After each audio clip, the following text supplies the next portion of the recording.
दोस्तों, जैसे कि आप सभी जानते हैं कि नेपाल के काठमांडू में त्रिभुवन एयरपोर्ट पर टेक ऑफ करते समय एक यात्री विमान क्रैश हो गया। रनवे पर शौर्य एयरलाइंस का विमान फिसल गया और उसमें आग लग गई। पोखरा जा रहे इस विमान में 19 यात्री थे। इसमें 18 लोगों की मौत हो गई है। पायलट को सुरक्षित निकालकर अस्पताल भेजा गया। रेस्क्यू ऑपरेशन के दौरान बचाव दल ने आग बुझाई। विमान में आग तब लगी जब यह पोखरा के लिए उड़ान भर रहा था। हालांकि आग लगने की सही वजह अभी तक पता नहीं चल पाई है। अब सवाल यह है कि आखिर विमान में आग कब और कैसे लगती है। कल्पना कीजिए, आप एक विमान में हैं, बादलों के ऊपर आराम से अपनी सीट पर बैठे हुए। अचानक एक हल्की सी गंध आपकी नाक तक पहुंचती है। ये गंध कुछ जलने की है। आप अपनी सीट पर बेचैन हो उठते हैं। तभी विमान के कैप्टन की आवाज आती है, हमारे विमान में तकनीकी समस्या आई है, कृपया घबराएं नहीं। क्या सचमुच विमान में आग लग गई है? अमेरिका की एयरक्राफ्ट एंड पायलट एसोसिएशन के अनुसार विमान में आग लगने की कई वजह हो सकती है। क्या आपको पता है कि ऐसी स्थिति में सबसे बड़ा खतरा क्या होता है और इससे बचने के लिए क्या कदम उठाए जाते हैं? आइए जानते हैं। उससे पहले हमारी चैनल न्यूज अफेयर्स को सब्सक्राइब और इस वीडियो को लाइक जरूर करें। अमेरिका की एयरक्राफ्ट एंड पायलट एसोसिएशन कहना यह है कि विमान में आग लगने के कई कारण हो सकते हैं, क्योंकि विमान के विभिन्न हिस्सों में यह खतरा होता है। आग लगने के लिए 3 चीजें जरूरी होती हैं: ईंधन, हवा और गर्मी। आमतौर पर आग लगने की वजह विमान का कोई पुराना हिस्सा भी होता है जिस पर ज्यादा दबाव होता है या जिसकी ठीक से मेंटेनेंस नहीं की गई होती। सबसे बड़ी वजह होती है उस ट्यूब का टूटना जो विमान में ईंधन की सप्लाई करती है। इसके अलावा लैंडिंग गियर, फ्यूल पंप और इलेक्ट्रिकल सिस्टम में खराबी भी आग का कारण बन सकते हैं। ज्यादातर मामलों में इंजन और इलेक्ट्रिकल सिस्टम में गड़बड़ी से आग लगती है।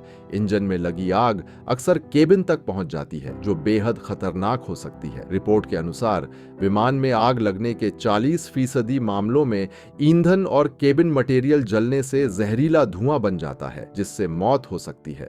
यह सुनिश्चित करने के लिए कि विमान में बेहतर एयरक्राफ्ट फायर प्रोटेक्शन सिस्टम है, अच्छे क्वालिटी के मटेरियल का इस्तेमाल और बेहतर इलेक्ट्रिकल सर्किट होने चाहिए। साथ ही ओवरलोड की स्थिति से बचना चाहिए। अब जानते हैं ये सब हमको पता कैसे चलेगा। जानेंगे 3 हिस्सों में। पहला, केबिन में आग कैसे लगती है। हालांकि ये सिर्फ एक मैन वजह है, लेकिन हर बार ऐसा ही होगा ये बात नहीं। केबिन के भीतर आग लगने पर इसकी जानकारी जल्दी मिल जाती है, क्योंकि विमान में लगे आधुनिक सेंसर और अलार्म सिस्टम तुरंत चेतावनी दे देते हैं। इसके बाद अग्निशमन उपकरणों की मदद से इस पर काबू पाया जा सकता है। विमान के भीतर मौजूद अग्निशमन यंत्र और कर्मचारियों की प्रशिक्षण से यह कार्य कुशलता से किया जाता है। ऐसे मामलों में विमान को जल्द से जल्द निकटतम हवाई अड्डे पर उतारने की सलाह दी जाती है, ताकि आग के कारणों और किसी भी संभावित नुकसान की जांच की जा सके।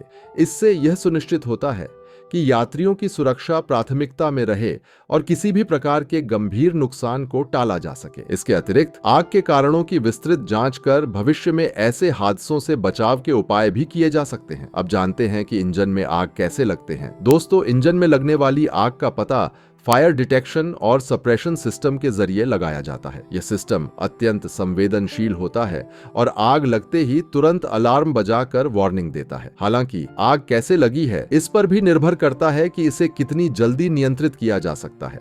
यदि आग किसी धमाके के कारण लगी है और यह तेजी से फैलने लगती है, तो यह आग विमान के अन्य हिस्सों जैसे कि विंग और फ्यूल टैंक तक पहुंचने का खतरा होता है। ऐसे स्थिति में आग के भयानक रूप लेने की संभावना बढ़ जाती है, जो यात्रियों और क्रू के लिए अत्यंत खतरनाक हो सकता है। ऐसे मामलों में विमान को तुरंत निकटतम हवाई अड्डे पर लैंड करने की सलाह दी जाती है, ताकि आग पर काबू पाया जा सके और यात्रियों को सुरक्षित निकाला जा सके। अब जानेंगे एक वजह जिसके बारे में पता चलना थोड़ा मुश्किल है। वो है हिडन फायर। हाँ दोस्तों, हिडन फायर एक ऐसा कारण है जिससे पता लगाना मुश्किल हो जाता है। आइए जानते हैं हिडन फायर के कुछ बेसिक जानकारी। यह एक ऐसी आग होती है जो विमान के ऐसे हिस्से में लगती है जिसका तुरंत पता नहीं चल पाता। कई बार फायर डिटेक्शन सिस्टम इसका पता लगा लेते हैं, जबकि कई बार क्रू या यात्री धुआं देखकर सतर्क हो जाते हैं।